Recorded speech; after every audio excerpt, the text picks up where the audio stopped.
আরাধনা খোদার ছেড়ে হলে তুমি দিশে হারা, গন্ড বোকা ভাগ্য হারা, পাও না খুঁজে কাজের ধারা।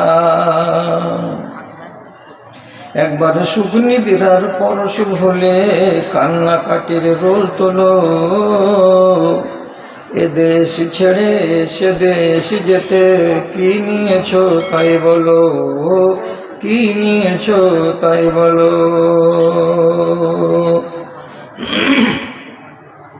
ধর্ম ভেঙে মর্ম পীড়াই ভুগবে তুমি মনে রেখো,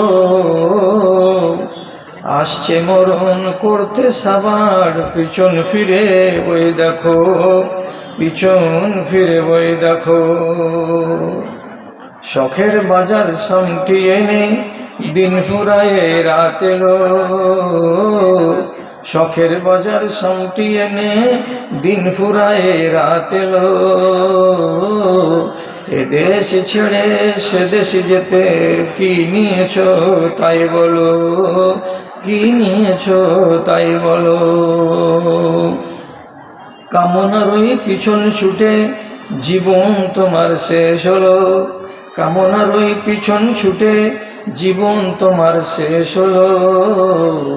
এ দেশ ছেড়ে সে দেশ যেতে কি নিয়েছো তাই বলো, কি নিয়েছো তাই বলো।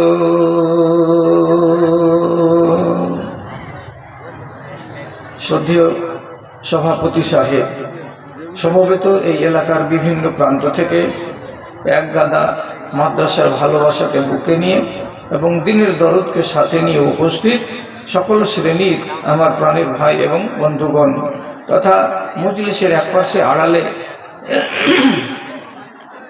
বসে থাকা অবলা সরলা স্নেহের মাতা ও ভগ্নীগণ, আল্লাহ তাআলার শুকরিয়া আদায় করছি। বছরের এক প্রান্তে আবার আপনারা যেমন এই জায়গাতে জমায়েত হওয়ার একটা সুযোগ পেয়েছেন, ঠিক তেমনি আমিও আপনাদের সামনে একবার হাজির হওয়ার সুযোগ পেয়েছি। আপনারা শ্রোতা হিসেবে এসেছেন আর আমি কিছু বলবো এই উদ্দেশ্য নিয়ে এসেছি। আমাদের উভয় পক্ষেরই ইরাদা, ইচ্ছা, আকাঙ্ক্ষাটা নেক আছে। সুতরাং আমরা একটা কথা আগে ভেবে নিই, একটু ভালো করে কথাটার প্রতি সুবিচার করবেন। সব লাস্টে যে খেলোয়াড়টা ক্রিকেট খেলতে নামে ওর হাতে 2-3 ওভার বল বাকি থাকে, ওর ভাগ্য ভালো থাকলে 5 ওভার, না তো 3-4 ওভারের ভিতরেই চলো। তা আমি তো হলাম শেষ। আর এখনকার জমানায় রাত 9টার আগে মানুষ স্টেজে প্যান্ডেলে আসে না, আর যখন রাত 12টা বেজে যায় তখন প্যান্ডেলে কেউ থাকে না। এই তো হলো আমাদের অবস্থা। তো 12টা বাজার আগে আমি আপনাদেরকে আল্লাহর কসম দিছি, বড় ভাই, মেজো ভাই, সেজো ভাই, আপনার 12টা যেন না বাজে। আপনি আপনার 12টা বাজায়েন না। ঘড়িটা যখন 12টা বলবে যে আমি বেজে গেছি, তখন যদি আপনার 12টা বাজে তাহলে ঠিক আছে। তো এই অনুরোধটুকু রেখে কথা আরম্ভ করলাম। তা কি বলছি, প্রত্যেকটা নর এবং নারীকে তার জীবনের 3টি মূল পর্ব গত করতেই হবে। মূল 3টি পর্ব কি কি? 3টি পর্ব। একটা হলো শৈশবকাল, আর একটা হলো যৌবনকাল, আর একটা হলো কি বার্ধক্যের কাল। 3টা কাল।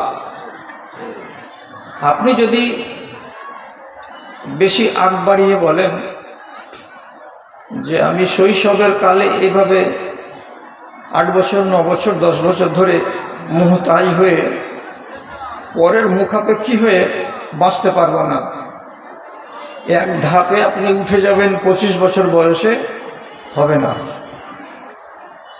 কোনো ভাই যদি বলে যে 65 বছরে পড়ে গেছি, এই সময় আমাকে ভালো লাগে না, এটা আমার পছন্দের নয়, আমি এই সময়টাকে অত্যন্ত ঘৃণা মনে করি, আর দিয়ে আবল তাবল বকে, তাহলে এটা বুদ্ধিমান এবং ইমানদার মানুষের পরিচয় নয়। কেন? আল্লাহ তাআলা নিজেই বলছেন তোমাদেরকে এই 3টা সময় এবং 3টা কাল পর্ব গত করতেই হবে।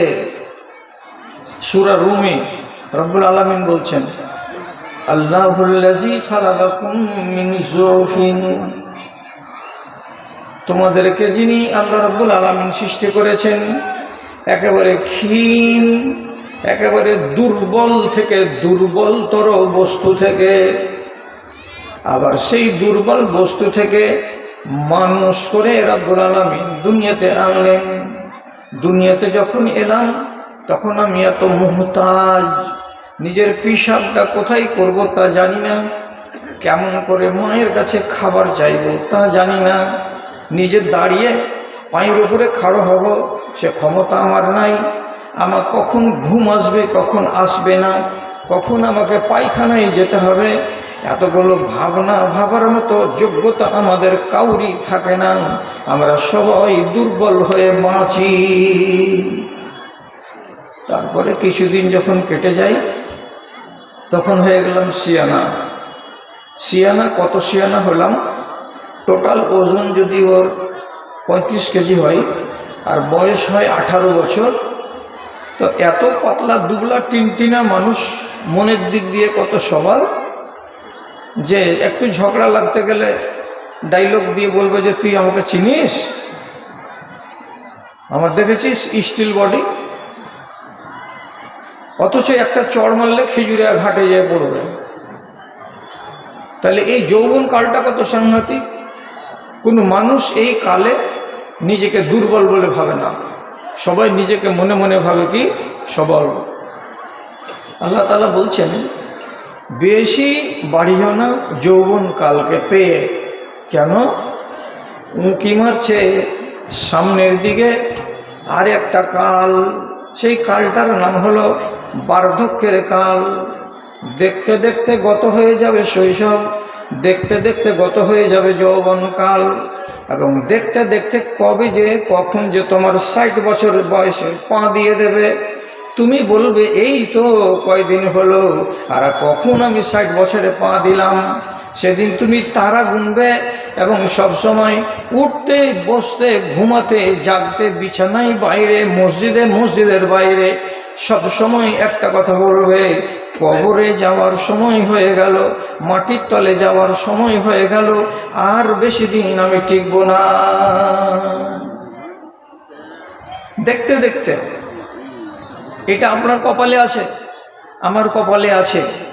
এখন যেটা প্রশ্ন সেটা হলো এই, যারা আজ বড় তাদের বাড়িতে যে ছোট্ট বাচ্চাটা আসবে সে তো দুর্বল, তার প্রতি যদি আপনি সহানুভূতি না দেখান বাচ্চাটা বড় হতে পারবে না।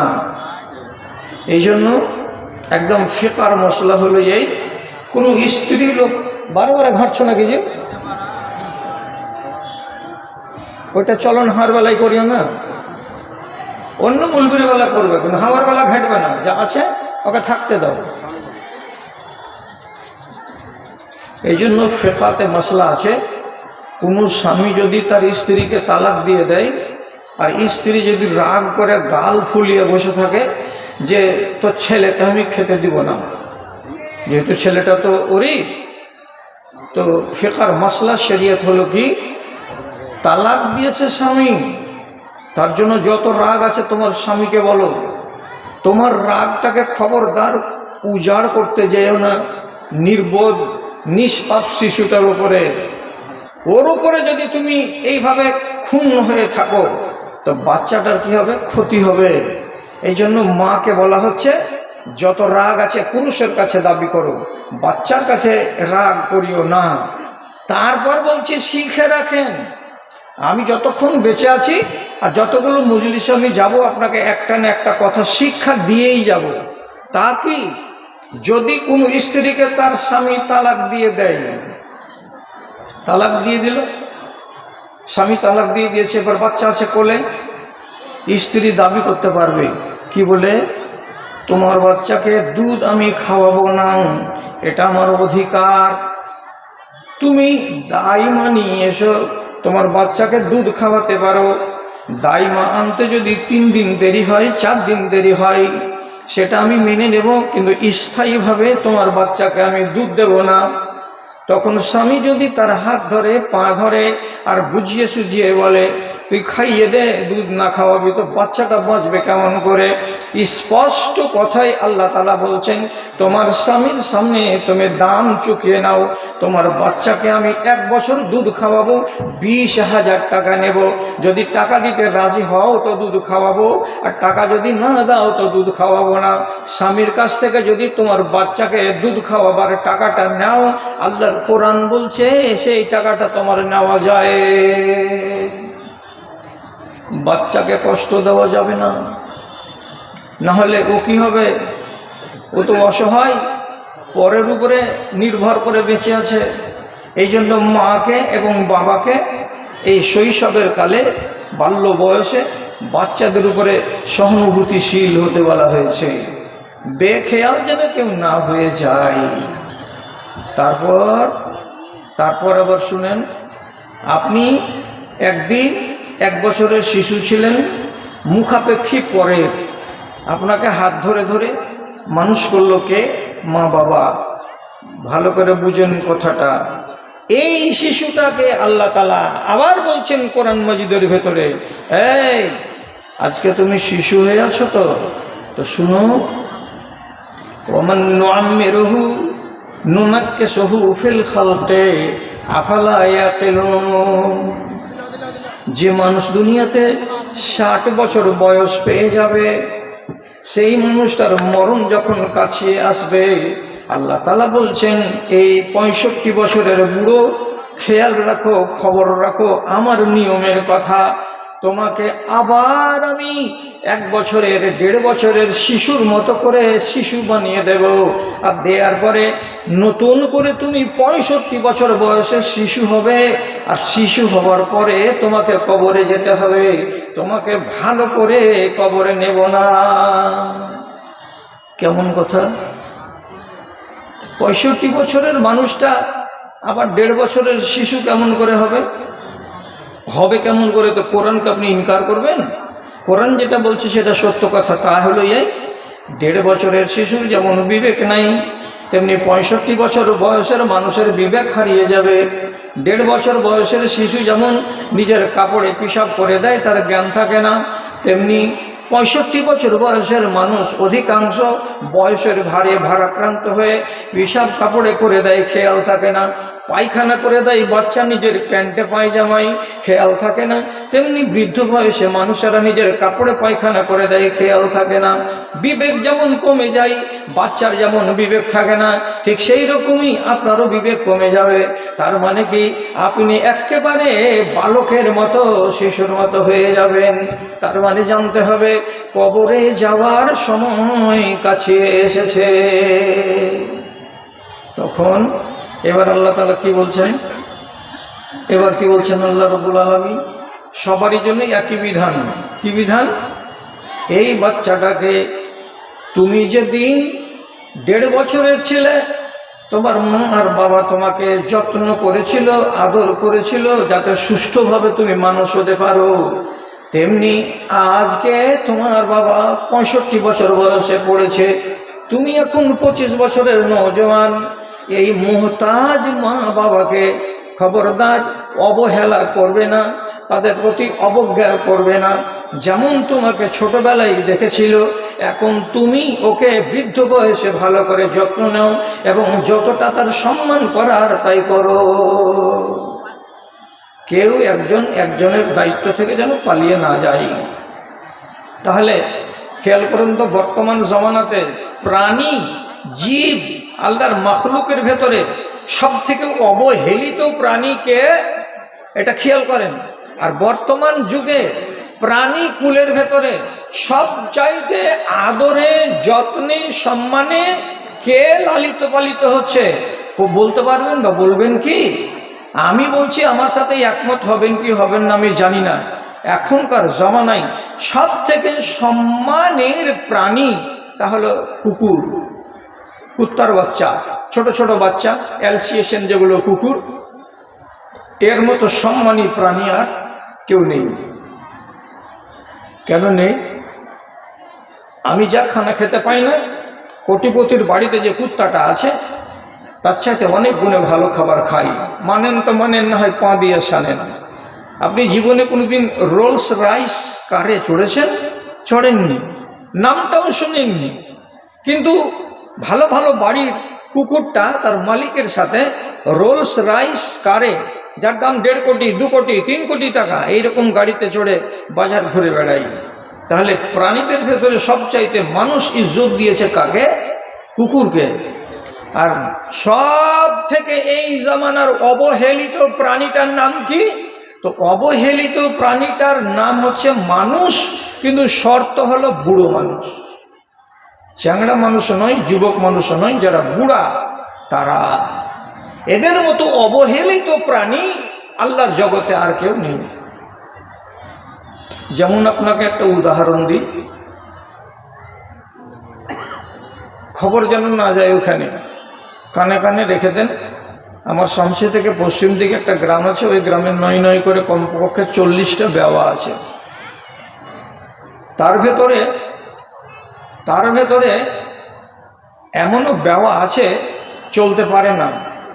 বাড়ির কাছে আসবে তো যদি ওকে চাল দিই, হা করে তাকে বলবে আমি নিয়ে যেতে পারবো না। টাকা নিবে তো নিবে, না যদি দেন তো নিবে না। যদি জিজ্ঞেস করি কেমন আছো, তো বলছে আল্লাহর ফেরেশতা আমাকে ভুলে গেছে। আল্লাহর ফেরেশতা একে বলে ভুলে গেছে। কথাটা শুনতে আপনাকে মজা লাগলো, কিন্তু ওর বুকের ভেতরে যে কত বেদনার পাহাড় জমে আছে এটা কি আঁচ করতে পারলেন? এমন কোনো মানুষ যে মানুষটাকে শামসি স্টেশনে দেখেছি, চিনি, চেনার পরে তাকে জিজ্ঞেস করছি কেমন আছেন ভাই আপনি, অনেক দিন পরে দেখা, উত্তর দিচ্ছে মরি না তাই বেঁচে আছি। মরি না এই জন্য বেঁচে আছি। তার মানে বেঁচে থাকাটা তার কাছে কি হয়ে গেছে? বোঝা হয়ে গেছে। কেন বোঝা হলো? বাড়িতে সবাই খাই সকালবেলায় 4 টিফিন নাস্তা। আমি একটা বড় মানুষ, আমাকে বড় ঘরে আমার বৌমা থাকতে দেয় না। সিঁড়ির নিচে যে এই বাঁকা জায়গাটা আছে, ওইখানে কোনাতে একটা বিছানা পেড়ে দেওয়া আছে, ওয়ালের উপরে শুয়ে থাকি। এই জাড়ের দিনে আমার গায়ে একটা পুরাতন কম্বল আছে, এতে আমার ঠান্ডা মিটে না। আমি জড়সড় হয়ে কোনো রকম মানুষ নয়, কুকুরের মতো হয়ে রাত কাটাই। আবার তাকিয়ে থাকি, বেলা 10টা হয়ে গেল, কিছু দিবে কি দিবে না। মন যদি হলো তো দিল, মন যদি না হলো তো না দিল। যখন আমি নিজের ব্যথা থামতে পারি না, তখন বাইরে বেরিয়ে আসি। যারা পরিচিত লোক আছে আমার শামসির বাজারে, তারা যখন দেখতে পাই মুহাব্বতের সাথে একটা খাস্তা দেয়, কেউ আমাকে একটা চা দেয়, এটা খাই। খাওয়ার পরে আল্লাহকে বলি এটাই আমার তকদিরে ছিল এর মালিক। আমার নিজের ছেলে আমাকে রুজি দিল না, পরের বাচ্চা আমার দুঃখটাকে বুঝে আমাকে এক কাপ চা দিল, একটা খাস্তা দিল। এটাই আমার তকদির, এটাই আমার কপাল। ওকে যদি জিজ্ঞেস করি যে কেমন আপনি আছেন, তো ওর জবাবটা কি হলো? যে বেঁচে আছি, মরি না বলে। এত দুঃখের কথাটা কেন বলছে? বুকের ভেতরে ব্যথা আছে জমে, তাই তো বলছে। যদি আপনি যেমন আপনাকে আপনার মা আর বাবা দেখেছিল বাল্য বয়সে, এই দেখাটা আপনি দেখেন তাদেরকে বৃদ্ধ বয়সে, তাহলে কোনো মা আর বাবা কি বলবে যে ফেরেশতা আসে না, তার জন্য আল্লাহর ফেরেশতা আমাকে বলে ভুলে গেছে, আর আল্লাহর ফেরেশতা ভুলে গেছে বলে আমি বেঁচে আছি? এ কথাটাকে কোনো বাপ বলবে? কোনো বাপ বলবে না।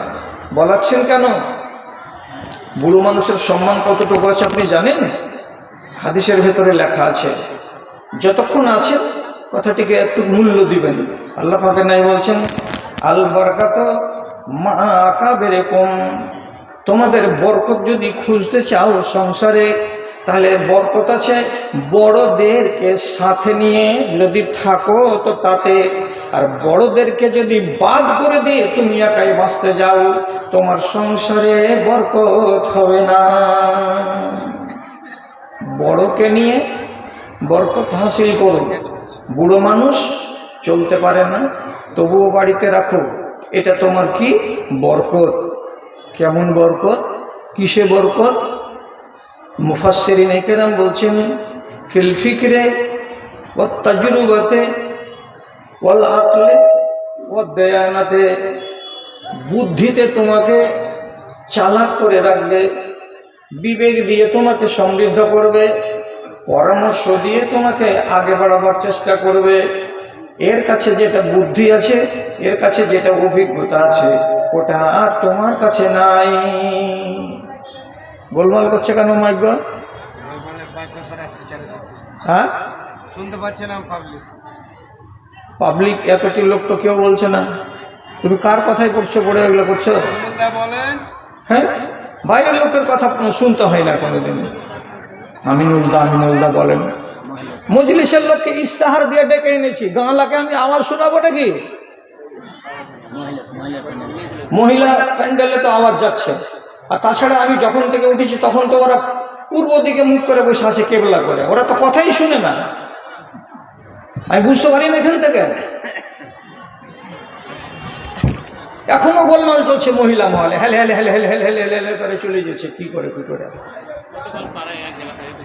হ্যাঁ, তো এটা তো হলো আনন্দের দিন। আচ্ছা, কাজের কথাতে আসি। বরকত পাওয়া যাবে কার সাথে? বুড়োর সাথে। তোমার বুদ্ধি থেকে বুড়োর বুদ্ধি 10 গুণ বেশি আছে, মানো না? মানো না? একটা বউ 3 দিন থেকে কথা বলে না স্বামীর সাথে, স্বামীর সাথে কথা বলে না 3 দিন থেকে।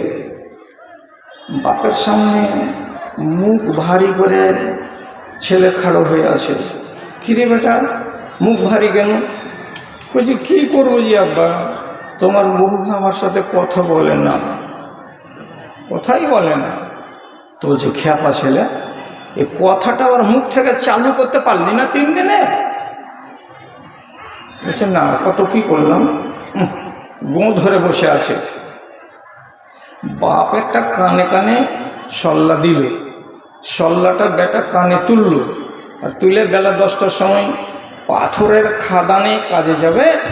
তখন সাইকেলটা হাতে করে 10 হাত দূরে খাড়িয়ে এমনি করে মুখ ঘুরে কইছে, দুলালি, ওর স্ত্রীর নাম, দুলালি আমি চলে গেলুম খাদানে, সারাদিন আসবো না, তোর ছোট ভাই রবিউল আসবে, তো কী করবি না করবি দেখ তুই। মানে কি সম্বন্ধী? এটা তো সম্বন্ধী আসবে রবিউল, তো কথাটা যেমনি বলেছে তোর ছোট ভাই আসবে রবিউল, তো কি করবি না করবি তুই দেখিস। আর বলে দিয়ে যেমনি খালি পাটা উঠালছে, চট করে বারান্দা থেকে আর এক ধাপে নিচে নেমে এসে কইছে, কখন তোমাকে, তুমি কেমন করে জানলে? তোমাকে ফোন করেছিল নাকি? কইছে হ্যাঁ ফোন করেছিল। তো কখন আসবে? 11টার সময় না 12টার সময় আসবে? বলছে ওইটা কথা আমাকে কহেনি। তো বলছে তুমি একটু জেনে নিলে না, তাহলে আমি নাস্তাটা করবো না ভাত করবো? গ্যাল গ্যাল করে এখন মুখ দেওয়ার কথা বের হতে শুরু হয়েছে। যে শেষের বেলায় বলছে কিছু তরি তরকারির ব্যবস্থা করে দাও। ধরেন 100টা টাকা দিল, মুরগার ব্যবস্থা হয়ে গেল। আর মুখ যে খুলে গেল তো গেল তো গেল। রান্না বান্না করে রাখা আছে, জোহর ঢিলা হয়ে গেল, রবিউলের পাত্তা নেই। আসরের ঢিলাতে খাদান থেকে বাড়ি আসে, কই রে চাঁড়াটারে? বলছে না আসেনি, ঘাঁটা দেখছি কত আমি, তো কই এখন পর্যন্ত আসেনি। কি আর বলছে ভিতরকার কথা, কি কাজ করেছি আমি? আর কি বলছে যে বুদ্ধিটা কে দিয়েছে? যে আমার বাপ দিয়েছে। এটা কথা বলতে যাই না। একটা সমস্যার সমাধান করার জন্য বিবেক লাগে, তো বিবেকে উপস্থিত বুদ্ধি ওর যতখানি আছে আপনার অতখানি আছে। এই জন্য রাসূলুল্লাহ বলছেন যদি বরকত কামাতে চাও তো বড়কে সাথে রাখো এবং বড়কে সাথে করে খাও। 80 বছরের মা, 80 বছরের বাপ যদি অচল হয়ে থাকে, তাও ওকে বিছান থেকে উঠিয়ে বাপ বলে আর মা বলে ওর ঘাড় নেড়ে বারান্দাতে আনো, একসঙ্গে বসে বসে চা খাও আর একসঙ্গে বসে বসে নাস্তা করো। তাহলে ও বাঁচবে সুখী হয়ে, ও আল্লাহর ফরিস্তাকে ডাকবে না আর লোকের কাছে বলে বেড়াবে না যে ফেরেশতা আমাকে বলে ভুলে গেছে। আমার মায়ের বয়স এখন 90 বছরে 1 বছর কম আছে। আল্লাহর হাজার শুকরিয়া আমার মা এখন বেঁচে আছেন। তা আমি তো অধম, মায়ের সেবা করতে পারি না। আমি বাস করি শামসিতে। আমার যেটা ডাক্তার ভাই ও দেখে। তো সকালবেলায় যেদিনই আমি থাকি বা ওরা থাকে, 7টার সময় যখন চা লাগে আর বিস্কিট টিস্কিট খাওয়ার টাইম হয়, মাকে উঠাও, উঠিয়ে বিছানা থেকে আনো, আমাদের সাথে চাটাইয়ে বসে মা খাবে, তাহলে আমরা খাবো। আর মা যদি না খায় তাহলে আমরা বলবো যে মা তুই না আসতে গেলে আমরা খাবো না। অনেক দিন দেখবো মা সাথে বসবে আমাদের মন জয় করার জন্য, দিয়ে খাবে না, বলছে না বেটা ইচ্ছা করে না খেতে, কিন্তু ও হাজির থাকতে গেলে তো আমাদের মনটা ভালো লাগে। আপনি কেন আপনার মা আর বাবাকে অবহেলার পাত্র করে রেখেছেন? দুনিয়াতে যেই বৌমা শ্বশুরকে এবং শাশুড়িকে বেশি করে তাকে শিক্ষা দেওয়ার মতো জ্ঞান আমার কাছে নেই। শুধু একটা কথা ওই বেটি ছেলেটাকে বলতে চাইছি, তুমি এই বাড়ির হলে বউ, তুমি তোমার শ্বশুর শাশুড়িকে দেখতে পারো না। তোমার বাপের বাড়িতে তো কেউ বউ এসেছে, তুমি যে ব্যবহারটা তোমার শ্বশুর শাশুড়ির সাথে করছো, এই বাজে ব্যবহার, তোমার বাড়িতে তোমার ভাবিটা যদি তোমার মা বাবার সঙ্গে এই বাজে ব্যবহার করে, তুমি রাজি আছো? ও যদি বলে যে আমি রাজি আছি, তো জীবনে বলবে যে রাজি আছি না। ও যেমন নিজের মা আর বাবার সম্মান চাই ভাবির কাছ থেকে, তেমনি তুমি কারো ভাবি হয়েছ, কাউরে তুমি আন্ডারে আছো, কেউ তোমার শ্বশুর শাশুড়ি হয়েছে, এদেরকে তোমাকে ওই রকমই সম্মান দিতে হবে যেমন তোমার নিজের মা এবং বাবাকে সম্মান দাও। এগুলো কথাকে রেখে দিয়ে দুটা কাজের কথা শুনেন। সেটা হলো এই, হযরত উমর হলেন বড় সাহাবী আর তার বেটা আব্দুল্লাহ হলেন ছোট সাহাবী। সম্মানের দিক দিয়ে বাপ বেটা, যদি কোনোদিন বাপ বেটা একসঙ্গে বেরিয়ে গেলেন কোনো কাজে, বের হলেন দু বাপ বেটা, তো খেয়াল করেন বুড়ো মানুষের ইজ্জত কত। ফাইন্নাহু লা ইয়ামশি আমামা আবিহি, যতক্ষণ পর্যন্ত ভালো কারোর পৌঁছাবে ততক্ষণ পর্যন্ত বাপ বেটা হাঁটতে গেলেও। আব্দুল্লাহ বলছেন আমি জীবনে কোনো দিন আমার বাপ উমর রাদিয়াল্লাহু তাআলা আনহুর আগে এক পা বাড়াইনি। আগে থাকবেন আমার বাবা এবং পিছনে পিছনে আমি হাঁটব। কেন হাঁটি? আগে যদি যাই তো বাবার ইজ্জতকে খাটো করা হবে, তার জন্য বাপের আগে আগে আমি হাঁটি না। এগুলা কি মানুষ নয়? হযরত আলী রাদিয়াল্লাহু তাআলা আনহু চেনা অচেনা, পরিচিত অপরিচিত কোনো বৃদ্ধ মানুষকে চোখে দেখতে পেলে তার কাছে যেতেন এবং তার কাঁধে হাতখানাকে রাখতেন, আর রাখার পরে বলতেন মারহাবান বিমান আমারাল্লাহু বিতাওকিরিহি, আমি আপনাকে আহলান সাহলান এবং মারহাবা বলছি, ওয়েলকাম বলছি, আপনাকে সাদর আপ্যায়ন করছি। কিসের জন্য? যে এই এমন একজন লোক যার সম্বন্ধে আল্লাহ রাব্বুল আলামিন আমাদেরকে আদেশ করেছেন তাদের ইজ্জত করার, সম্মান করার। আপনি 65 বছরের বুড়ো মানুষ, আপনার বুজুর্গি চলে এসেছে, আপনার মতো মানুষের সম্মান করতে হবে, আল্লাহ রাব্বুল আলামিন আমাদেরকে তার নির্দেশ দিয়েছেন। তার জন্য আপনাকে দেখে মনটা ভরে গেল, আপনার কাঁধে হাত দিলাম, খুশি প্রকাশ করলাম, আর আপনাকে আহলান সাহলান বলে স্বাগতম জানালাম। এটা কি ওর বাপ? না। এটা কি ওর চাচা? না। যে কোনো বুড়ো মানুষ। কেন বলছে? আল্লাহ যে বলেছেন বুড়ো মানুষের ইজ্জত করতে, কি বলেছেন আল্লাহ তাআলা? ইন্না মিন ইজলালিল্লাহি আন ইকরাম আমশাইরিল মুসলিমিন। আল্লাহ তাআলাকে যদি সম্মান জানাতে চাও, এই দুনিয়ার মানুষ যে কোনো বুড়া মানুষের প্রতি তুমি সম্মান জ্ঞাপন করো। তোমার সামন দিয়ে যদি একটা বুড়ো চলে যায় লাঠি হাতে করে, বাঁকা কোমর করে নিয়ে, আর তুমি তার খোঁজ না নাও, তুমি তাকে যদি সালাম না দাও, তার দুঃখের কথাটা যদি জিজ্ঞেস না করো, তার পার্শ্বে দাঁড়িয়ে যদি একটুখানি মোহাব্বত প্রকাশ না করো, তো রব্বুল আলামিন বলে পাঠিয়েছেন আমার কাছে তোমার সম্মান লাঘব হয়ে যাবে। আমি তোমাকে সম্মানের চোখে দেখব না। কেন? যে তুমি আমার একটা মজলুম বান্দাকে, বয়স্ক একটা বান্দাকে তার প্রতি অবজ্ঞা করেছো। ওকে যদি সম্মান জানাতে, তাহলে জমিনে বসে বসে, জমিনে দাঁড়িয়ে দাঁড়িয়ে 7 আসমানের মালিক আল্লাহ রাব্বুল আলামিনকে তোমার সম্মান জানানো হতো। কি বলছো?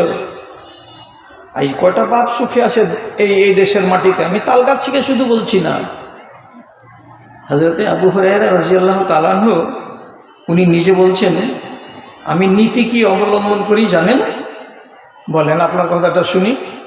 তিনি বলছেন, লা তাজলিস কাবলা জুলুসে আবিকা। কোনো যদি বিয়ে বাড়িতে যাও বাপ বেটা, কোনো যদি অনুষ্ঠানে যাও বাপ বেটা, কোনো জায়গায় যদি দুজনই মেহমান হয়ে যাওয়ার সুযোগ লাগে আর সেখানে যদি 10খানা চেয়ার পাড়া থাকে, আবু হুরায়রা বলছেন, খবরদার বড় বড় চোখ করে দেখতে থাকো তোমার বাপ চেয়ার গ্রহণ করেছে না করে নাই, তোমার বাপ বসেছে না বসে নাই। তোমার বাপ যদি দাঁড়িয়ে থাকে, খবরদার তুমি বাপ দাঁড়িয়ে থাকা অবস্থায় লুক করে চেয়ারে বসে যেও না। অপেক্ষা করো যতক্ষণ পর্যন্ত তোমার বাপ না বসে যাবে, ততক্ষণ তুমি কোনো চেয়ারে বসতে যেও না। বুঝছেন? আপনি বলবেন 10খান যে চেয়ার আছে যেগুলি সে ফাঁকা চেয়ার, বসুন তো কি হলো? বাপের সম্মান করতে হবে, সে হলো বুড়ো, সে হলো বৃদ্ধ। বৃদ্ধকে ইজ্জত দিতে গেলে আগে ও বসবে, তারপরে তুমি বসবে। 1। 2 নম্বর, রাস্তা চলার সময় পিছনে পিছনে চলবে, আগে আগে চলবে না। এটা হলো 2 নম্বর আদব। তারপরে তিনি বলছেন, আমি যখন ঈমান কবুল করি তখন আমার মন হয়ে গেল আমি হজে যাব। হজে যাব তো কোথায়? মক্কায়। কিন্তু আমি একাই হজে যাব না। কেন যাব না? আমার মাকে যদি হজে আমি না নিয়ে যেতে পারি তাহলে আমি কেমন ছেলে হলাম? কিন্তু আমার মা ঈমান কবুল করছে না আর আমার হজে যাওয়াও হচ্ছে না। আমি ঘাটা দেখছি আর বারবার মনে মনে ভাবছি আগামী বছর ইনশাআল্লাহ হজে যাব, কিন্তু আবার মনে মনে বলছি মা যদি হজে না যায় আমি একাই কেন হজে যাব? এটা তো মায়ের সঙ্গে ভালো আচরণ করা হবে না। অপেক্ষা করি। তারপরে যখন আমার মা ঈমান কবুল করলেন তখন মাকে সাথে করে আমি হজে গেলাম। তাছাড়া একাই মাকে বাদ দিয়ে হজ করতে আমি যাই না। তাহলে বুড়ো মানুষের প্রতি এই মানুষগুলো সম্মান জ্ঞাপন করেছেন কত করে? আপনাকে এগুলো শিখতে হবে না, এগুলোর উপরে আমল করতে হবে না। কিছু আদব কায়দা থাকে তো তাহলে মানুষ অবজ্ঞাটা কম করে। আপনাকে একটা কথা বলবো কি, একগুলো শাস্তি আছে কিয়ামতে হবে, আর একগুলো শাস্তি আছে দুনিয়াতে হবে এবং আখেরাতে হবে। এটা হলো ডবল শাস্তি। ডবল শাস্তি কাকে কাকে হবে? তো শুধু আমি তো অনেকটি এদিকে কথা বলবো, ওদিকে আমি যাচ্ছি না। 1 নম্বরের নাম আছে কার? যে লোকটা তার অচল মা বাবার সঙ্গে সুসম্পর্ক রাখতে পারেনি। যেই ছেলেটা 70 বছর বয়সে নিজের মা বাবাকে আগুন জ্বালিয়ে ভাত রান্না করতে বাধ্য করেছে এবং আঙিনাতে নিজের যুবতী স্ত্রীকে নিয়ে আর 2টা বাচ্চাকে নিয়ে ট্যাংরার মাছ ভাজছে আর মুচমুচ করে খাচ্ছে, আর মা বাবা বারান্দাতে পাটের শাক দিয়ে ভাতগুলোকে নাড়াচাড়া করছে, ললিতে দিচ্ছে তো নিচু দিকে নামছে না, টুকুর টুকুর করে দেখছে। মজিবুর যদি 2টা ট্যাংরাগুলো দিত, একটা আবার বাপকে দিতাম আর একটা আমি খেতাম। যদি এইরকম হালাতে কোনো ফ্যামিলিতে মা বাবা থাকে তাহলে আপনার আমি দুশমন নই, আমি রাসূলুল্লাহর হাদিস বলছি, তোমাকে ডবল সাজা নিতে হবে। একবার দুনিয়াতে সাজা নিতে হবে, একবার আখিরাতে সাজা নিতে হবে। আপনি বলেন দুনিয়াতে আমার সাজা কি? তো সাজাটা কি হবে এটা রাসূলুল্লাহ বলেননি। কোন দিক দিয়ে সাজাটা পাবেন এটা বলেননি, তবে বিভিন্ন দিক থেকে সাজা আসতে পারে। 1, আপনার মনের ভেতরে শান্তি থাকবে না, অশান্তি বিরাজ করবে আপনার জানে আর মনে। 2 নম্বর, আপনার রুজিতে বরকত হবে না, অভাব লেগেই থাকবে, অনটন লেগেই থাকবে। 3 নম্বর, আপনার বয়স হওয়ার আগেই আপনি যেমন মাকে বেইজ্জত করেছেন, আপনি বেইজ্জত হতে শুরু হয়ে যাবেন আপনার নিজের ছেলের দ্বারাই। আপনার ছেলের বয়স কত? বলে 14 বছর। 14 বছরের ছেলে আপনাকে জ্বালা পড়া আরম্ভ করে দেবে আর এমন করে অশান্তি করবে যে আপনি ছেলের জন্য বদদুয়া করার জন্য তৈরি হয়ে যাবেন। এটা কিসের সাজা? তো রাসূলুল্লাহ বলছেন ডবল সাজা। কাদের? যারা মা বাবার সঙ্গে ভালো আচরণ করতে পারে না। চোখে দেখতে চাইও না আযাব কেমন। রসুলুল্লাহ বুড়া মানুষ দেখতে গেলে কি করতেন, একটা শিক্ষা দিই। রসুলুল্লাহর জামাইয়ের নাম, রসুলুল্লাহর শ্বশুরের নাম আবু বকর সিদ্দিক। আবু বকর সিদ্দিকের বাপের নাম আবু কুহাফা। হিজরত করে যখন চলে এলেন মদিনায় আবু কুহাফা, তখন তার বাপের বয়স হলো 83 বছর। হিজরত করে যাওয়ার 5 বছর পরে ফতে মক্কার দিন আবু বকর মক্কায় এলেন। রসুল্লাহ কাবার পাশে এক জায়গাতে বিশ্রাম করছেন। এমন সময় বাপের বাড়ি গেল এইখান থেকে অল্প একটু দূরে, এই মাস্টার সাহেবের বাড়ি বা মাস্টার আব্দুল জব্বার ওনার বাড়ি পর্যন্ত এত দূর গিয়ে নিজের বাপ আবু কুহাফাকে, তখন ওর বয়স হয়ে গেছে 88 বছর, এই বছরের বুড়াকে বগলে হাত দিয়ে সাহারা দিয়ে হাঁটাতে হাঁটাতে হাঁটাতে হাঁটাতে নিয়ে চলে আসছেন আবু বকর সিদ্দিক। রসুলুল্লাহ যেখানে বসে আছেন সেই জায়গায় রসুল দেখতে পেলেন। আর দেখার পরে এমনি করে বড় বড় চোখ করে তাকাচ্ছেন যে আবু বকর এটা কাকে সাথে করে নিয়ে আসছে। তো তার আগেই আবু বকর বলছেন, হাজা আবি আবু কুহাফা, আল্লাহ পাকের রসুল এটা আমার বাপ, এর নাম হলো আবু কুহাফা। এখন পর্যন্ত ঈমান আনেনি, 88 বছর বয়স হয়ে গেছে। এত লম্বা লম্বা দাড়ি, সব পাইতালের মতো, খেড়ের মতো, উলার মতো হয়ে জল জল জল জল করছে। আর চুলগুলো সব পেকে সাদা হয়ে গেছে, একটা বিন্দু পরিমাণে মোচ এবং দাড়ি আর চুলে কোনো জায়গায় কালো নাই। এত ঝরঝরে বকের পাখার মতো সাদা চুল নিয়ে আমার বাপকে আমি টানতে টানতে নিয়ে এলাম। রসুলুল্লাহর মুখ থেকে পবিত্র কথা বেরিয়ে আসছে কি, হাল্লা তারাক্তাহু ফি বাইতিহি হাত্তা আতিহে। আবু বকর এমন কাজটা কেন করতে গেলা? একটা বয়স্ক মানুষকে তুমি কিসের জন্য বাড়ি থেকে তাকে কষ্ট দিয়ে হাঁটিয়ে হাঁটিয়ে এত দূর পর্যন্ত আমার কাছে নিয়ে আসলে? তুমি যদি তাকে হাঁটিয়ে আমার কাছে না আনতে, বরং আমাকে যদি খবর দিতে, আমি হাঁটতে হাঁটতে তোমার বাবার কাছে যেতাম। এটা তার ইজ্জত করা হতো, এটা তার সম্মান করা হতো, এটাতে আমি রাজি হতাম। কিন্তু তুমি যে কাজটা করলে এটা আমাকে পছন্দ হলো না। এত বয়স্ক মানুষটাকে তুমি কেন বাধ্য করলে হাঁটাতে? রসুল নিজে যেতে চাইছেন যে আমি যাব হেঁটে। আবু বকর বলছেন, নবীজি গরজটা তো আমার বাবার, আপনার তো গরজ নয়। আমার বাবার গরজ বলে আমি নিয়ে এসেছি আমার বাবাকে। কি গরজ? আপনি শুধু বলুন, হে আবু কুহাফা, তোমার বড় বেটা ঈমান এনেছে, জান্নাতে যাবে। তুমি কেমন বাপের বাপ? কিয়ামতের দিন তোমার চোখের সামনে বেটা যাবে জান্নাতে আর তুমি যাবে জাহান্নামে। এটা ভালো কথা নয়। যখনই দুটা মাত্র কথা নবীজি বললেন, সাথে সাথে বুড়ো মানুষ হাতটা সোজা করে উঠাতে পারে না, থরথর থরথর থরথর করে কাঁপছে। আর কাঁপতে কাঁপতে কাঁপা কাঁপা হাত নিয়ে রসুল্লাহর দিকে আধখানি বাড়িয়ে দেওয়ার পরে বলছে, রসুল আপনার দলে হব। কি বলতে হবে বলুন তো? আল্লাহ পাকের নবী বলছেন, বড় কথা নয়, শুধু বলুন লা ইলাহা ইল্লাল্লাহ মুহাম্মাদুর রাসূলুল্লাহ। এটা যদি বলে দেন আপনি আমার দলে হবেন। এটা যদি বলে দেন নিজের বেটার সঙ্গে আল্লাহর জান্নাতে যাবেন। এখানে 1 মিনিট কথা হলো, তার মধ্যেই আবু কুহাফা ঈমান কবুল করে নিল। সব থেকে বয়স্ক সাহাবী রাসূলুল্লাহর যুগে কে? আবু কুহাফা। তাহলে অনুমান করেন যে একটা বয়স্ক মানুষের সম্পর্কে রাসূলুল্লাহর সিদ্ধান্ত কত নেক।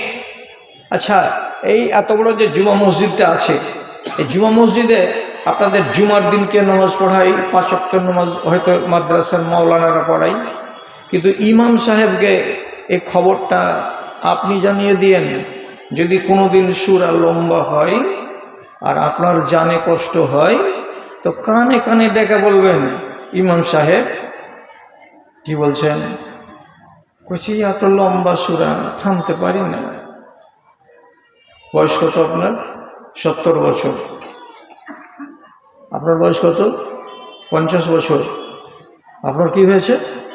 যে আমি রুগী, কিসের তো সাইটিকা, এতক্ষণ ধরে দাঁড়িয়ে থাকা কষ্টকর হচ্ছে।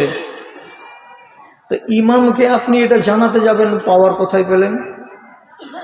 নবীজি নিজে বলছেন কত তিনি দয়াবান, দয়াশীল মানুষ। ভালো করে দেখেন, ইজা আম্মা আহাদুকুম ফালিয়ুখাফফিফ সালাতাহু, যখন তোমাদের মধ্যে কোনো লোক একদিন মসজিদে ইমামতি করার সুযোগ পাবে, আমি তাকে উপদেশ করছি, আমি তাকে আদেশ করছি, সে যেন নমাজ পড়াবার কালে নমাজটাকে বেশি লম্বা না করে দেয়। বেশি লম্বা সুর টেনে টেনে টেনে টেনে 8 মিনিটের নমাজটাকে যেন 12 মিনিট না করে দেয়। 6 মিনিটের 7 মিনিটের নমাজটাকে যেন 14 মিনিট গড়িয়ে না দেয়। কেন না দেয়? ফাইন্না ফিহিম যায়িফ, যেহেতু তো পিছন দিকে এমনও বুড়ো মানুষ আছে, বেচারি আল্লাহর ভয়ে লাইনে দাঁড়িয়ে আছে, মুজলুম হয়ে, কাতর হয়ে, বাঁকা হয়ে, কোমরটাকে ঝুঁকিয়ে দিয়ে তোমার সাথে দাঁড়িয়ে আছে। এত লম্বা সময় ধরে দাঁড়িয়ে থাকতে পারবে না, কষ্ট হবে তার, জানি। কোনো মানুষ যদি রুগী হয়, তার কিডনি ফেল হয়ে গেছে, অথবা তার সাইটিকার বাত আছে, কিংবা তার সুগার আছে কঠিন মাত্রায়, এমন লোকটা যে দাঁড়িয়ে আছে তোমার পিছন দিকে, যদি 14 মিনিট ধরে তাকে এশার নামাজে দাঁড়িয়ে থাকতে হয়, তাহলে এই কষ্টটা সহ্য করতে পারবে না।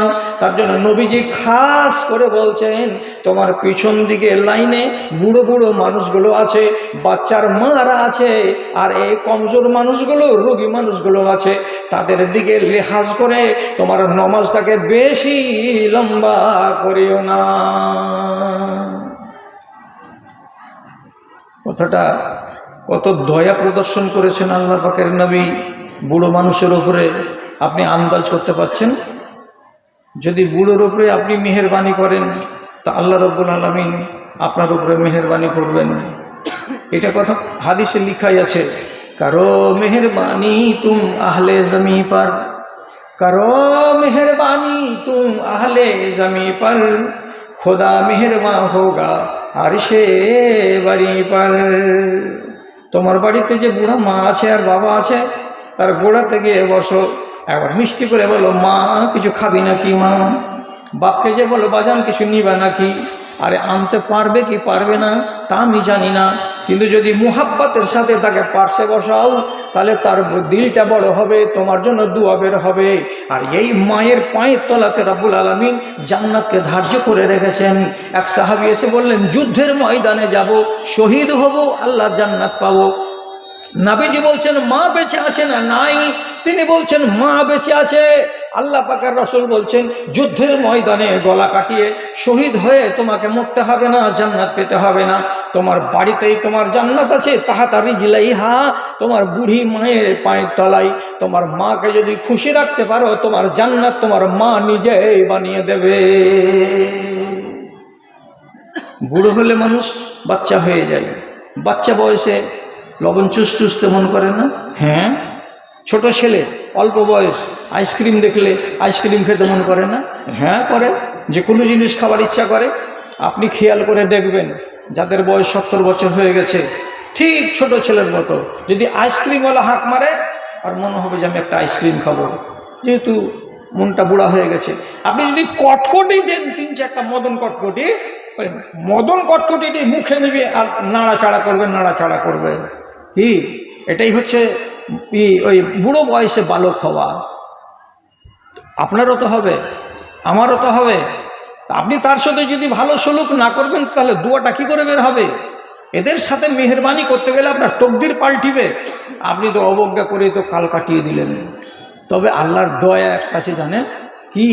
আল্লাহর দয়াটার দিকে তাকান। তাল গাছের লোক একটু মনের মাথাতে মগজে লিখে নিয়ে যান, বড়রা বুড়োদের সম্মান করে না।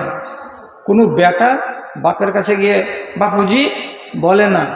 কিন্তু কি আল্লাহ তাআলার মেহেরবানি দেখবেন, যত বুড়া হন না কেন আপনি, 80 বছরের বাসি বুড়া হয়ে যেতে গেলেও আপনার গোড়ায় গোড়ায় গোড়ায় গোড়ায় শুধু ঘুর ঘুর ঘুর ঘুর করবে কোন গলা? 2 বছর 3 বছর 4 বছরের পোতা আর পতি, নাতি আর নাতনি, এরা কোনো দিন বলবে না হাট বুড়া তোর গতর গন্ধ করছে, এটা বলবে না। দাদু এই দাদু ওই দাদু এটা দাও। ছোট ছোট বাচ্চারা শুধু দাদুর কাছে ঘুরবে আর দাদির কাছে ঘুরবে। আল্লাহ তাআলা এদের ঝিটাকে বহালাবার জন্য তোরা যদি আমার কাছে না আসবি তো তোদের নসল বাচ্চাগুলো দেখ আমার কাছে ঘুর ঘুর করে বেড়াচ্ছে কেমন করে। জি, আপনি বলবেন যে এগুলাতে কি হয়, কি হয় আমি নাম দিব না। শামসি এলাকাতে ডানে বামে কোনো জায়গাতে উঁকি মারলেই বুঝতে পারবেন।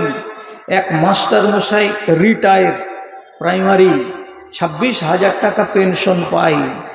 ওর 3টা বেটা স্কুলে চাকরি করে, 3টাই হলো সরকারি চাকরিজীবী।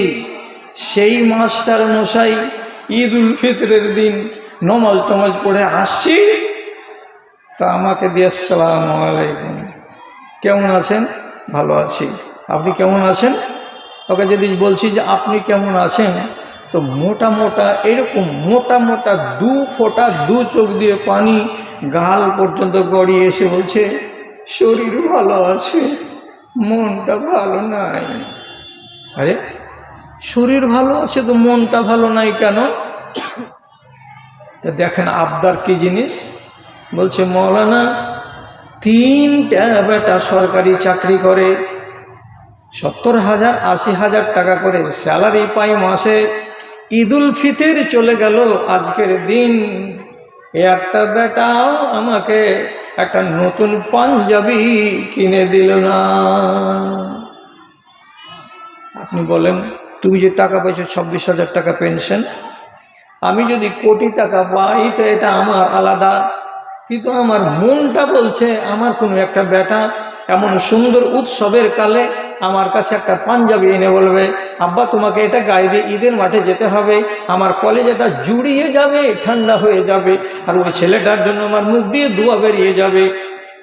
আমি যদি দোয়া করে দিই আর মা যদি দোয়া করে দেয় তো আল্লাহ রাব্বুল আলামিন বলছেন লাইসা বাইনাহুমা ওয়া বাইনি হিজাবুন, আমি আসমানে আছি আরশের উপরে আর তোমার মা আছে আর বাবা আছে জমিনে, এই দুইজনের মাঝখানে কোনো আড় থাকবে না। ওরা যে কথাটা মুখে খুলে বলে দিবে সে কথাটা ডাইরেক্ট আমার কাছে আসবে, কেউ তোমার মা বাবার দোয়াকে আটকাবে এমন ক্ষমতা নাই। কি হলো? আবদার নেই, মা বাবার আরমান নেই যে আমি একটা আমার ছেলের কাছ থেকে কিছু পাই। ব্যথাতে বুকটা আমার যেন একবারে সংকুচিত হয়ে গেল। আল্লাহ জি, এ কথাটা তো একবারে 100% সত্য। আমি নিজে এখন রিটায়ার, আমার ভাইর আব্দুর রহমান মাস্টার রিটায়ার, এমন রিটায়ার কবে যে কবরের ডাক আসবে আমাদের কিছু বলতে পারবো না। সবগুলো লক্ষণ আমাদের গায়ে আছে। দৃষ্টিশক্তি কমে গেছে, শ্রবণ শক্তি কমে গেছে, বিবেক অনেকটা হ্রাস পেয়ে গেছে। যত আগে চলতে পারতাম অতটা চলতে পারি না।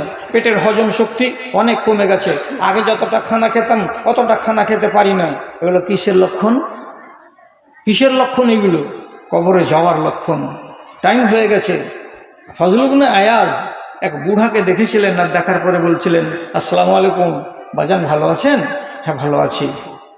দিয়ে বয়সটা জানবার জন্য ওকে জিজ্ঞেস করে বলছেন কাম ইস্তা ফি দুনিয়া, আপনি কতদিন দুনিয়াতে থাকলেন? তখন বুড়া মানুষ বলছে আকসারা মিন 60 সানা, 60 বছর থেকে কিছু বেশি হয়ে যাবে রে বাপ। তখন ফজল ইবনে আয়াজ বলছেন আল্লাহু আকবার, ইন্নাকা তাসিরু ইলা রাব্বিকা রুয়াইদান রুয়াইদান, আপনি নিজের রবের দিকে আস্তে আস্তে আস্তে আস্তে হাঁটতে হাঁটতে হাঁটতে হাঁটতে কাছিয়ে চলে এসেছেন। আউশাকা আন তাবলুগাহু, খুব সম্ভবত আর কিছুদিনের ভিতরেই আপনি আপনার রবকে পেয়ে যাবেন। এর মানেটা কি? আপনি আপনার আল্লাহর দিকে যে হাঁটছেন হাঁটছেন হাঁটছেন, 60 বছর ধরে কবরের দিকে হাঁটছেন, আর অল্পটা দিন বাকি আছে, এটুকু হাঁটা হয়ে গেলে আপনি আল্লাহর কাছে কাছিয়ে চলে যাবেন। এটা কথা তো সত্য কথা। যেমনি বুড়া মানুষটা শুনতে পেল, সাথে সাথে বলে উঠল ইন্না লিল্লাহি ওয়া ইন্না ইলাইহি রাজিউন। ঠিকই তো, কবরের দিকে তো আমি চলে এসেছি কাছিয়ে। তখন ইনি জিজ্ঞেস করে বলছেন ইন্না লিল্লাহি ওয়া ইন্না ইলাইহি রাজিউন মানে জানেন? হ্যাঁ জানি। তো তাহলে বাবা এখন আমার কি হবে? তো উনি মশওয়ারা দিলেন, বিগত দিনগুলো যদি খারাপ গত হয়ে থাকে, আগামী যে কটা বছর বাকি আছে একে শুধরে নেন। এদিক যদি ভালো হয়ে যায় ওদিকের হিসাব চাইবেন না আল্লাহ। আর এই কটা দিন যে বাকি আছে এটা যদি বিগড়ে যায় তাহলে এদিকেরও হিসাব আল্লাহ তাআলা চাইবেন, এবং পিছন দিকে যা কিছু হয়েছে সবই হিসাব চাইবেন। সুতরাং আপনি নিজেকে সামলে নেন। কেন আল্লাহ পাকের নবী বলেছেন, ইন্নামাল আমালু বিল খাওয়াতিম, শেষখানা ভালো যার সব ভালো তার। জি, একটা মানুষ 60 বছর নাম শুনলো তো ঘাবড়ে গেল। আপনি 60 পার করে দিয়েছেন তো নিজের ভেতরেও চিন্তা নেই। আর আল আউলাদ এমন যান্ত্রিক যুগের এখন তৈরি হলো যে বাপকে বাপ বলে ডাকে না। কি জমানায় এলো গো! হ্যাঁ, আমি এবং আমার বাপ হুসেন সালাফি সাহেব যেখানে জালসাতে গেছি, লোকের ইচ্ছা আমাকে আগে উঠালো। আমি বলি যে আমাকে আগে উঠেন, আমার বাপকে আগে উঠান। উনি উঠে শেষ করে যাবেন। উনি হলেন প্রধান বক্তা। লোক যদি থাকে তো আমি বলবো, আর লোক না থাকে আমি না বলবো। আমি সারাটা জীবনে কাজ করেছি, এবং যারা আমার ছাত্র আছেন বা যারা আমাকে চিনেন, ভাদু মাদ্রাসাতে আমি 25 বছর বক্তা ছিলাম, রাত্রি 2টা থেকে 4টা ফজর পর্যন্ত। বাস ওইটাই আমার টাইম। আমার বাবা যখন মরবেন তার কিছুদিন আগে তাকে স্ট্রোক হয়েছিল, আর 11 মাস আমার বাবার বিবেক বুদ্ধি কিছু ছিল না। তো ডাক্তারে বলেছিল যে আপনারা করেন, ক্যাথেটার করে নেন, পিসাবের জ্বালা থেকে আপনারা বেঁচে যাবেন। আমরা 6টা বোন আর আমরা 4টা ভাই বললাম, আমার বাপকে বৃদ্ধ বয়সে ক্যাথেটার করাবো না। যেভাবে পিসাব করবে, পায়খানা করবে, আমরা সব ব্যবস্থা করব। তখন আমি বাড়ি থেকে ডেইলি প্যাসেঞ্জারি করতাম চাকরিতে যাওয়া। রাতের বেলায় আমার ডিউটি থাকতো, তো আমার বাবার ক্যাথেটার করা থাকতো না বলে বড় ক্যারিগুলোকে লাগিয়ে দিতে হতো। যখন এতটা পিসাব হয়ে গেল ক্যারিটাকে খুলতে হতো, আর আবার আরেকটা ক্যারি লাগাতে হতো। আমার বাপের বয়স তখন 76 বছর। তো আমার মতো একটা চাকরিজীবী মানুষ, এই লোকটা যে বিছানায় পড়ে আছে, এ তো একটা আলেম, এ তো কামাই করে না। তা আমি যদি বলি যে তোর পিসাবকে আমি সারাটা রাতে 4 বার করে পাল্টাবো কেন? যদি আমি এই কথাটা বলি তা আল্লাহ রাব্বুল আলামিন আসমান থেকে আমাকে তো পাল্টা জবাব এটা পাঠিয়ে দিতে পারেন। তুই আজকে দুনিয়ার মুখ দেখেছিস কার দৌলতে? এই লোকটার দৌলতে। তারপরে যদি রাসূলুল্লাহর হাদিসটা আপনার মগজে ভাসে, আপনি নিজেকে থরথর করে কাঁপাবেন। কি বলে? ইন্না আবাকা মিসরা আবা বিল জান্নাতে, তোমার বাপ হলো তোমার জান্নাতের সুন্দর ঘরখানার একটা সেগুন কাঠের যেমন দরজার পাল্লা হয়, তেমনি তোমার বাপ হলো সেগুন কাঠের পাল্লা। তুমি যদি তোমার চৌকাঠটাকে, তোমার দরজাটাকে আঁচড় দেওয়া ভালোবাসো, দাগ লাগা ভালোবাসো, ধাব্বা লাগা ভালোবাসো, জায়গা জায়গা পাল্লাটার বুকলা উঠে উঠে গেছে, এমন পাল্লা যদি ভালোবাসো, তাহলে আমি তোমাকে বলছি তোমার বাপের সঙ্গে তোমার যা মন লাগে তাই করো।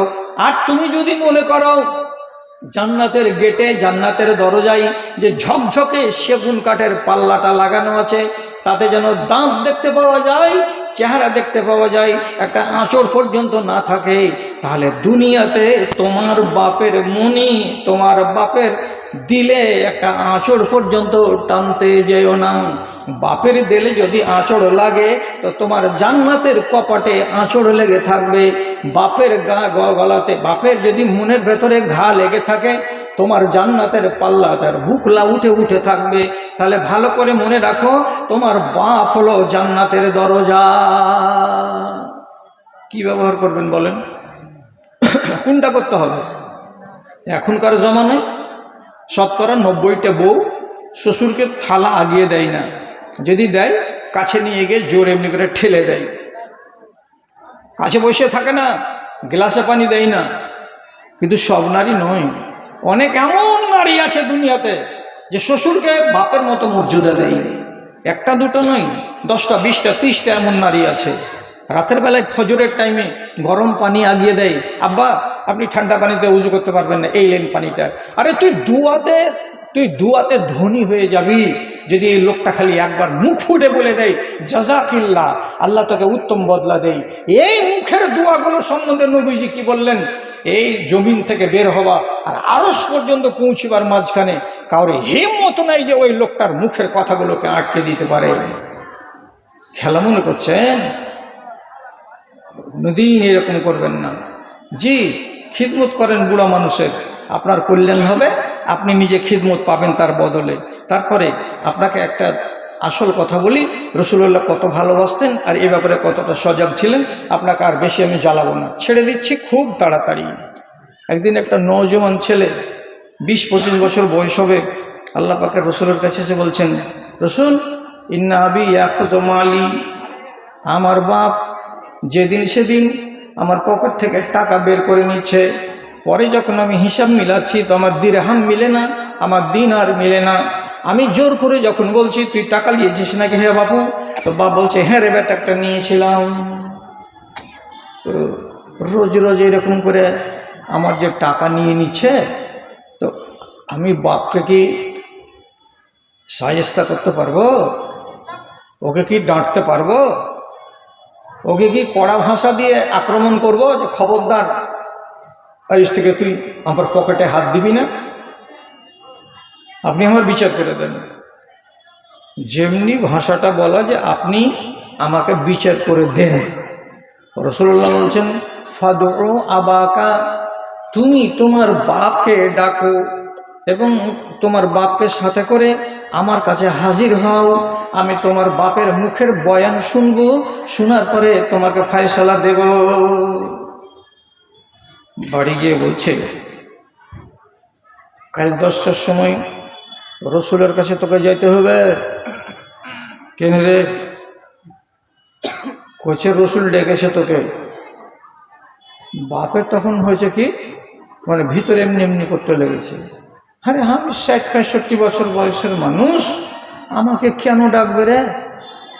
বলছি তুই বকছিস কেন? তো রসুল ডেকেছে, তুই যাবি কিনা তাই কহা। তখন বলছে যে তুইও যাবি নাকি? বলছে হ্যাঁ আমাকেও ডেকেছে। তখন বেচারি এমনি করে গাল লাটছে আর কইছে হয়ে গেছে, চাচল কোটে কেস দিয়ে দিয়েছে বেটা, না হলে দুজনেরই কেন ডাক পড়লো। এবার বেটাকে বলছে তুই যা, আমি পাশে পাশে আসছি, আমি যাব না এটা কথা নয়। তো যাচ্ছে যদি, তো সারাটা রাস্তা বাপ গুনগুন গুনগুন গুনগুন করে করে করে করে কি যেন বলছে, কথাগুলো এত ধীরে বলছে যে সে নিজে শুনতে পাচ্ছে, ডানে বামের লোক কেউ শুনতেও পায় না, বুঝতেও পারে না। এই গুনগুনাতে গুনগুনাতে কিছু বলতে বলতে বলতে বলতে মদিনার মসজিদ পর্যন্ত এলো। রসুলকে বলছেন এই দে, এটা আমার বাপ। রসুল দেখছেন তো বাপ, কিন্তু বাপের বয়স, চুল আর দাড়ি তো দেখে বুঝতেই পারা যাচ্ছে যে উল আর খ্যাড়। এই 65-70 বছর বয়সের বাপ, এর বিরুদ্ধে ইলিগেশন।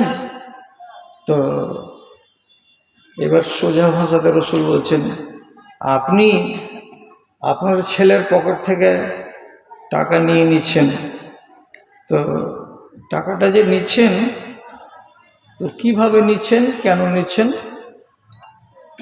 এই প্রয়োজনটা আপনাকে বলতে হবে।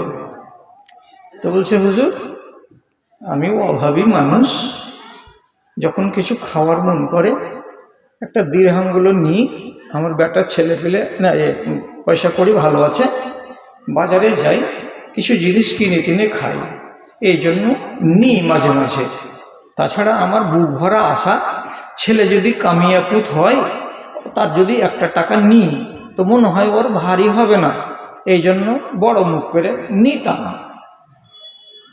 তখন রসুল বলছেন আপনি যে বাড়ি থেকে বেরিয়ে এত দূর পর্যন্ত এলেন, তো কি বলতে বলতে এলেন সে কথাটি বলেন। তখন লোকটা খালি এমনি এমনি করছে কি বলতে বলতে এলাম, আমি কি বলতে বলতে এসেছি আপনাকে কে বলল? তখন রাসূলুল্লাহ বলছেন, আখবারানি জিবরিল আনিফান, তুমি যখন বাড়ি থেকে বেরিয়ে গুনগুন গুনগুন করতে করতে আসছিলে মদিনার মসজিদের দিকে, কি বলছিলে সে সম্পর্কে আমাকে জিবরিল আমিন খবর দিয়েছেন। আমি জিবরিলের কাছ থেকে জেনেছি এবং জিবরিল আমাকে বলেছে বুড়ো মানুষটার কথাগুলো শুনবার মতো আল্লাহ রসুল আপনি অবশ্যই শোনার চেষ্টা করবেন। আমাকে খবর দিয়েছে, আমি তোমার মুখ থেকে শুনতে চাই। তোমার বেটা সামনে খাড়ো আছে, বলো কি বলছিলে তুমি? তো ছেলের সামনে বাপ ভিতরের কথাগুলো আর বলবে না। তখন রসুল্লাহকে বারবার বলছেন এমনি করে, খাললে ইয়া রসুল্লাহ, বাদ দেন আল্লাহ রসুল, বাদ দেন। ছেলের কাছে টাকা নিচ্ছিলাম, অসুবিধা হচ্ছে, ছেলে নিব না, ওগুলো শুনতে হবে না আপনাকে। রসুল্লাহ বলছেন, আমি আবদার করেছি তোমার কাছে, কি তুমি বলছিলে কথাগুলো আমাকে শোনাতে হবে। তখন লোকটা বলছে, আপনি হলেন রাহমাতুল আলামিন, আমাদের সবার নবী, আপনার কথাটাকে ফেলতে পারবো না। তখন লোকটা বলতে শুরু করলো, কি বলছে? বলছে, রসুল আমি আমার ছেলেটাকে সামনে করে কথাগুলো মনে মনে বলছিলাম। কি বলছিলে? বলছে, আমি কাঠ ফাটা রোদে গায়ের ঘাম ঝরিয়ে কপালের ঘামকে পায়ে ফেলে মেহনত চালাচ্ছিলাম, তোমাকে খেজুর গাছের তলায় ছায়াতে বসিয়ে রেখেছিলাম। আমার যখন পিপাসা লাগতো তখন কাজ ছেড়ে ছায়াতে আসতাম, 2 ঘুঁট পানি পান করার পরে তোমাকে জিজ্ঞেস করে বলতাম, বেটা তুমি তো ছায়াতে আসো, তো তোমাকে কি পিপাসা লেগেছে?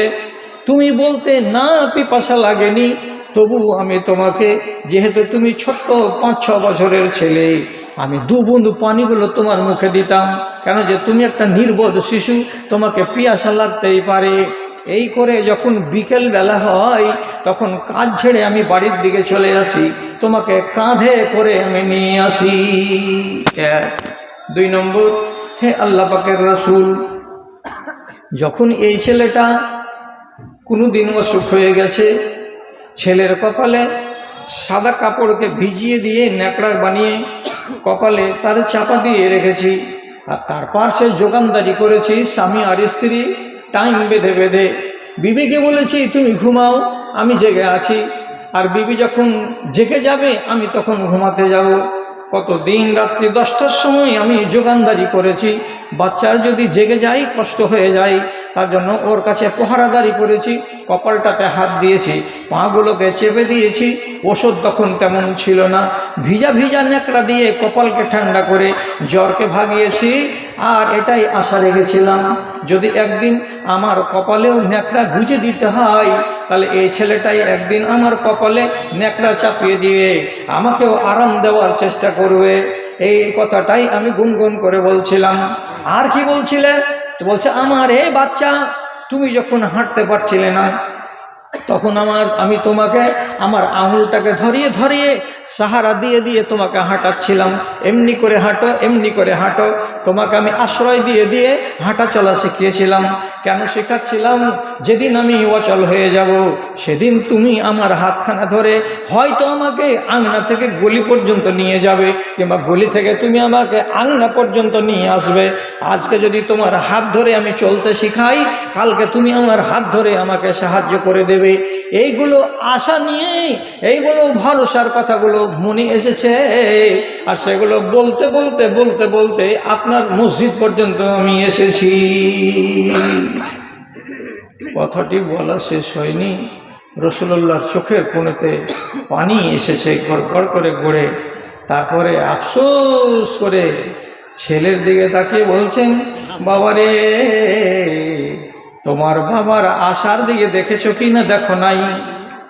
যদি তুমি দেখে থাকো তাহলে বাবার কল্পনা কত সত্য।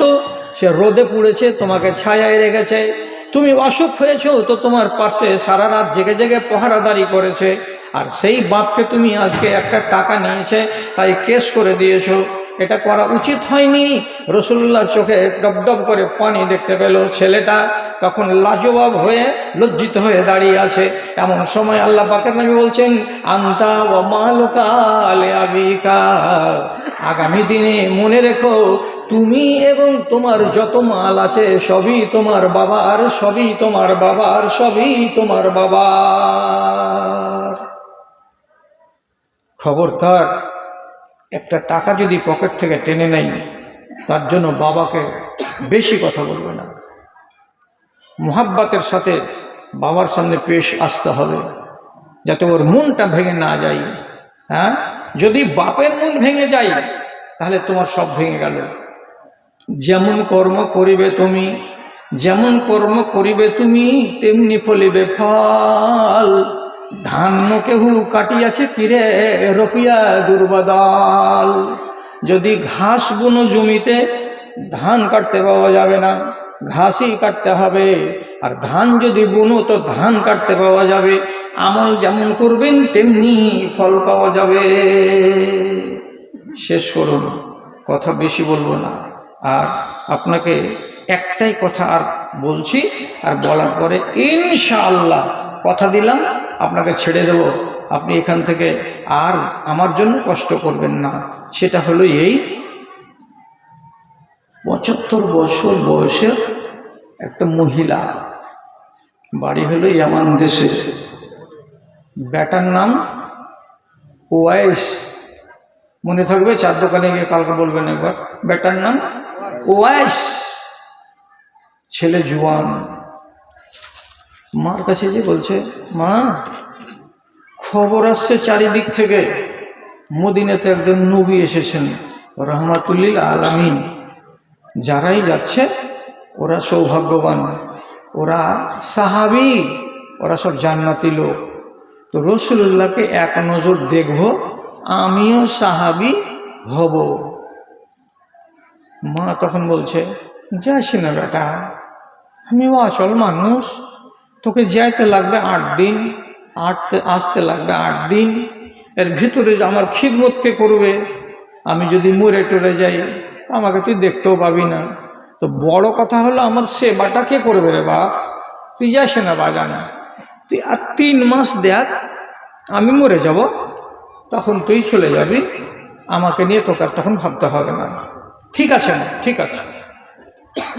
3 মাস চলে গেল, মা মরলো না। আর একদিন তখন মার কাছে যে বলছে, আম্মা তুমি তো মরনি, নবী যদি মরে যায় তো কি হবে? আমি তো তাকে দেখতেও পাবো না, সাহাবী হতে পাবো না, আমার তকদিরটা তো খারাপ হয়ে যাবে। আম্মা তুমি আমাকে একবার দাও না অনুমতি, যে একবার মদিনা থেকে ঘুরে আসি।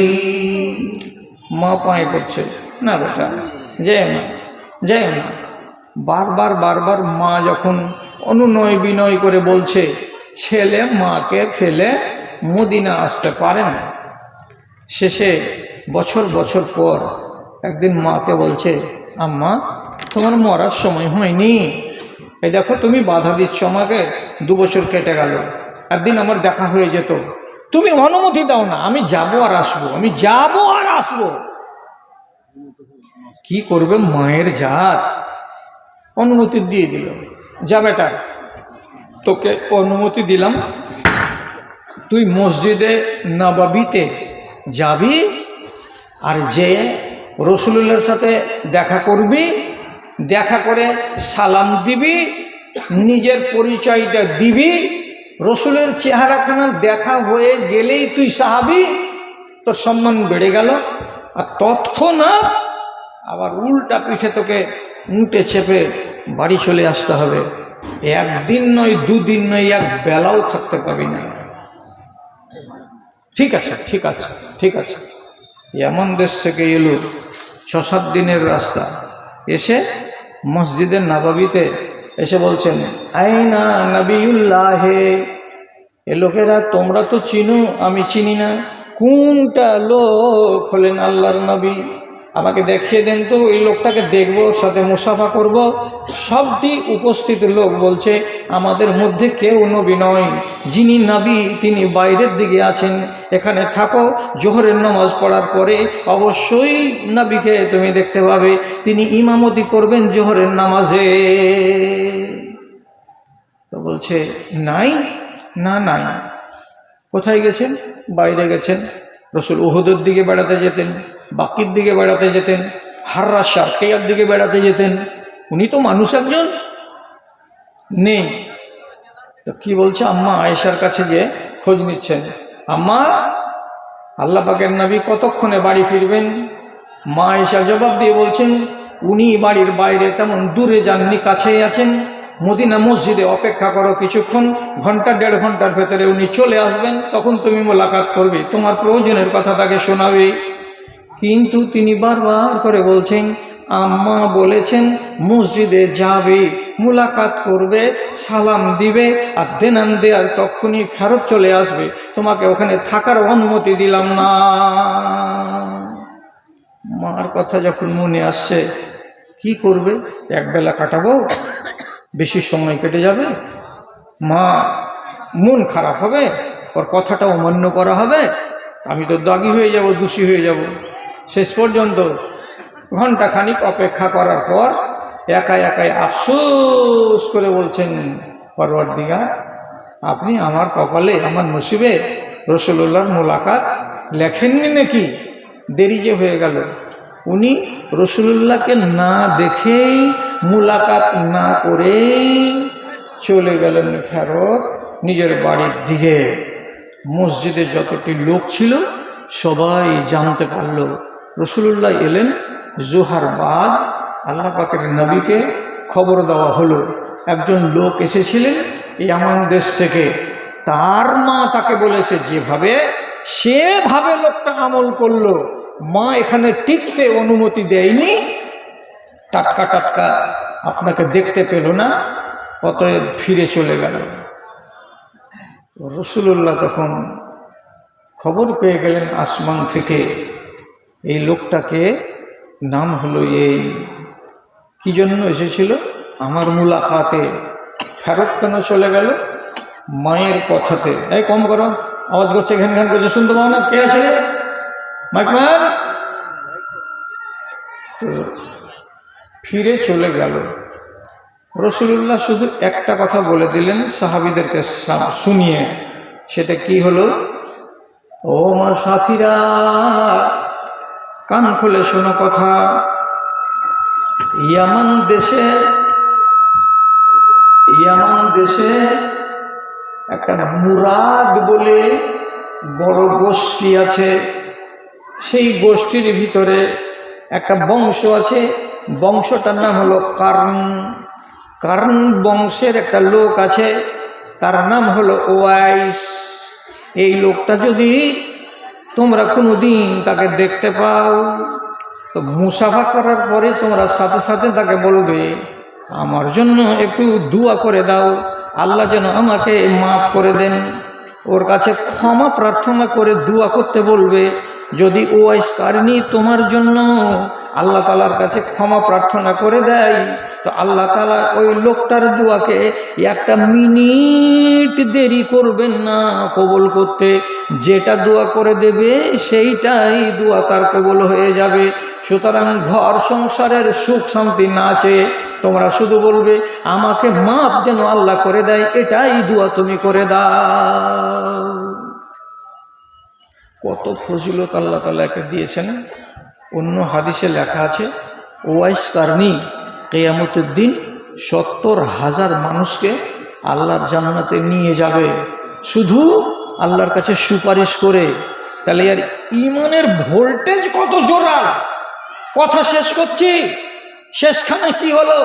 হযরত উমরের যুগে ইয়ামান দেশের লোক কাফেলা হজ করতে এলো, তখন হযরত উমর ওই ইয়ামানি লোকগুলোর দিকে হাত উঠিয়ে বলছেন, ওগো, তোমাদের ভেতরে ইয়ামান দেশের কোনো লোক আছে? তো কিছু লোক বলছে, জি, আমরা ইয়ামান দেশের লোক। তখন হযরত উমর বলছেন, সবটি তো ইয়ামানি লোক তোমরা, তোমরা মুরাদ গোত্রের লোককে আসো, এইটি খাড়ো থাকো, বাকিটি বসে যাও। তখন মুরাদ গোত্রের লোকটি খাড়ো হলো। তারপরে তখন রাসূলুল্লাহ বলছেন, মুরাদ তো বিশাল বড় একটা গোত্র, এর ভেতরে যে বংশটা আছে, যে বংশের নাম হলো কার্ন, কার্ন বংশের কোনো লোক তোমরা আছো এখানে? তখন ওরা বলছে, একজন লোক আছে, সে লোকটা এখানে নাই, বাইরে আছে। কোথায়? মদিনার মক্কার বাইরের দিকে গেছে। তখন বলছে, বাইরের দিকে গেছে? বলে হ্যাঁ, বাইরের দিকে গেছে। হযরত উমর এবং হযরত আলী এরা দুজন সাথে সাথে ওখান থেকে বেরিয়ে মাঠের দিকে গেছেন। তো দেখছে একটা বাবুরের গাছের তলায় বসে আছে। ওর কাছে সালাম দিয়ে বলছেন, ও ভাই বিদেশি, বাড়ি কোথায়? এমন। নাম কি?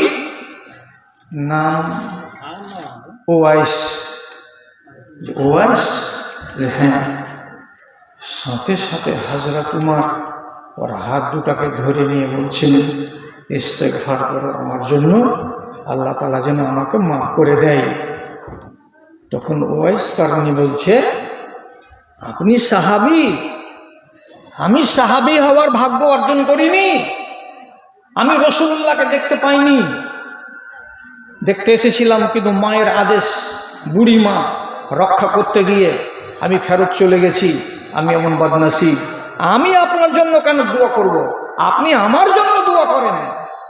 তখন হযরত উমর বলছেন, ওরে ভাই, তোমার সম্বন্ধে নবীজি বলেছেন, মোলাকাত যদি হয়ে যায় তাহলে তোমরা ধন সম্পত্তি চাইবে না, শুধু তাকে বলবে আমার জন্য মাগফিরাত করে দাও আল্লাহ তাআলার কাছে, আল্লাহ যেন আমাকে মাফ করে দেয়। সাথে সাথে ওয়াইস কারণী তার জন্য দোয়া করে দিলেন।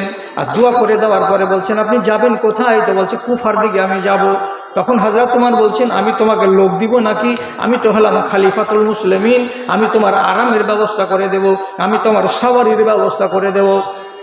তখন তিনি বলছেন, না না না না না, আমি আপনার সাহায্য নেব না, আমি নিজের ফেস পরিচয় দেব না, কোনো মানুষ যেন আমাকে জানতে না পারে, কোনো মানুষ যেন আমাকে চিনতে না পারে। আমি একজন অচেনা মানুষ হয়ে এসেছি, অচেনা মানুষ এখান থেকে চলে যাব। তিনি এখান থেকে হারিয়ে গেলেন। মদিনার কত মানুষ খুব খুঁজে বেড়ালো। ওয়াইসের সাথে মোলাকাত যদি হয় তো হাত ধরে তার কাছে দোয়া চাইব, কিন্তু তাকে আর খুঁজে পাওয়া গেল না। আচ্ছা, এত বড় সার্টিফিকেটটা যে পেয়ে গেলেন ওয়াইস কারণী, কিসের দৌলতে? মার কথাটাকে অমান্য করেনি। 70-75 বছর বয়সের মা, তো মা তার উপরে সন্তুষ্ট ছিল। আর মার কথা মানতে গিয়ে কত বড় সৌভাগ্য থেকে বঞ্চিত হয়েছেন যে তিনি সাহাবী হওয়ার সুযোগ পাননি। আর যারা সাহাবী তারা জান্নাতি।